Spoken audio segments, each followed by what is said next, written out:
L'île de Chypre, encore un peu plus divisée. Les Chypriotes du Nord, soutenus par les Turcs, accusent les Chypriotes du Sud d'avoir entamé des travaux de forage de gaz en Méditerranée de manière unilatérale. Entre les deux communautés, le fossé se creuse. Pour évoquer ces tensions, Euronews a rencontré le leader des Chypriotes turcs, Derviş Eroglu. Tout d'abord, je souhaiterais vous interroger sur les discussions de paix entamées depuis maintenant 3 ans. Vous avez pris part à ces négociations depuis l'an dernier. La crise des forages gaziers a éclaté au moment même où la Turquie annonçait que les discussions ne pouvaient pas durer éternellement. Pensez-vous que ce soit une coïncidence ? Ce n'est certainement pas une coïncidence. La question du gaz fait l'objet de discussions depuis des années. Et ce n'est pas correct d'entamer des forages alors même que des pourparlers en vue d'une réunification sont en cours. J'ai dit à M. Christofias, le leader des Chypriotes grecs, qu'une telle action aurait un effet négatif sur la tenue des discussions. Et je lui ai demandé de reporter ces forages, sans quoi nous aussi nous allions réagir.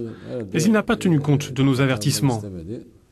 À mon avis, la raison pour laquelle les Chypriotes grecs ont agi ainsi, c'est parce qu'ils veulent restaurer leur image, qui a été ternie lors de l'explosion de la base navale.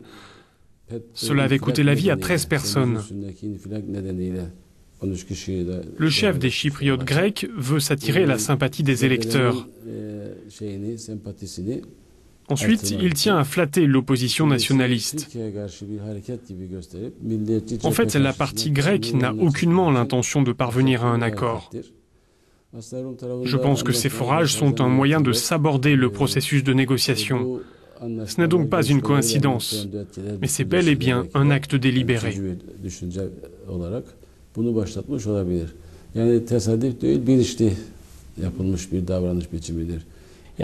Donc vous dites que les Chypriotes grecs ont agi de façon unilatérale et vous avez réagi de la même manière en signant un accord avec la Turquie ?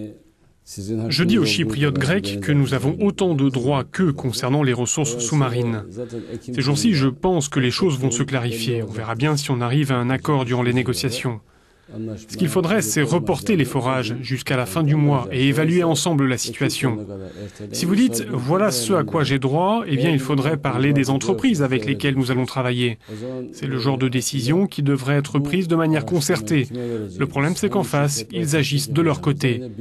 Il y a évidemment une intention cachée. Ils n'ont pas tenu compte de notre point de vue, ils ont agi de manière unilatérale. Dès lors, nous n'avions pas d'autre choix que de signer un accord avec le Premier ministre turc, Tayyip Erdoğan, et de commencer nos propres recherches sous-marines avec la Turkish Petroleum Company.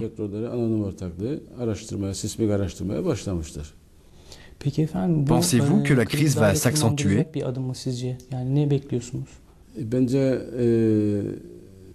Ni la Turquie, ni nous n'avons l'intention d'aggraver les choses.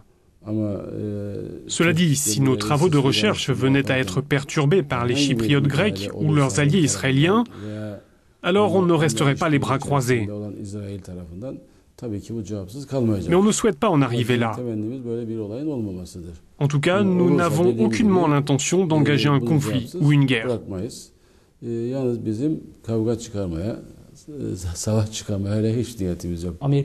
Récemment, le département d'État américain a dit qu'il soutenait les initiatives de forage menées par les Chypriotes grecs.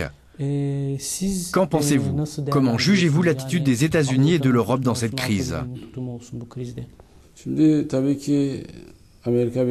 Les États-Unis et l'Union européenne sont devenus partie prenante de ce litige. Les Européens envoient des messages de soutien aux Chypriotes grecs depuis que ces derniers ont adhéré à l'Union européenne. Noble Energy, la compagnie qui fait le forage, est une société américaine. Pourtant, le département d'État américain a récemment publié une déclaration qui appuie mes propositions.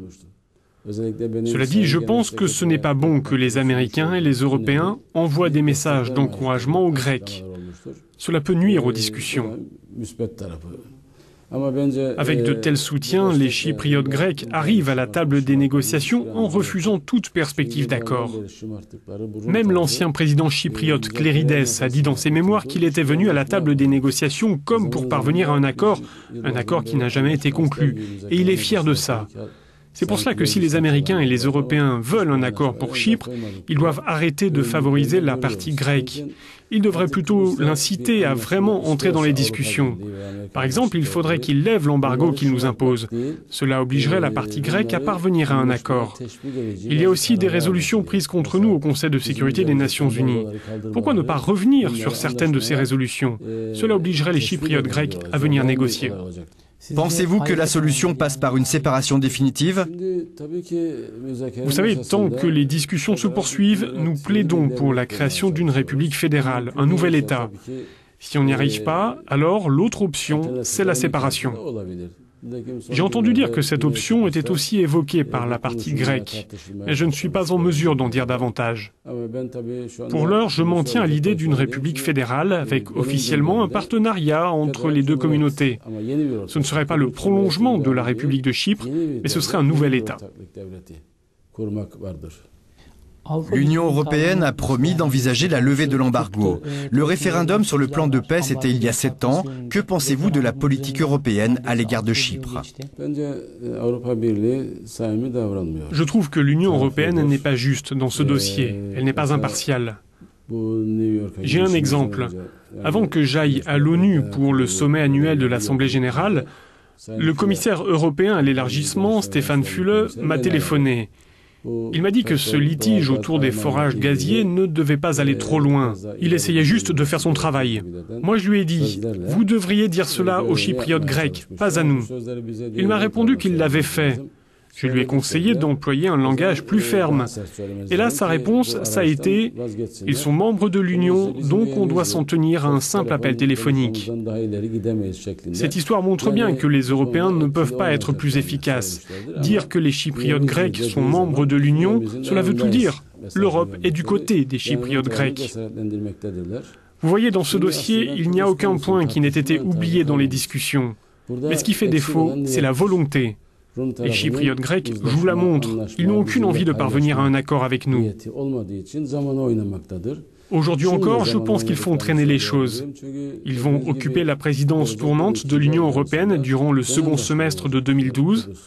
Enfin, il ne faut pas oublier qu'il y aura des élections présidentielles en février 2013. Çok teşekkür ediyorum zaman ayırdığınız için. Çok sağ olun efendim. Ben teşekkür ederim. Zahmet ettiniz buraya kadar. Çok sağ olun.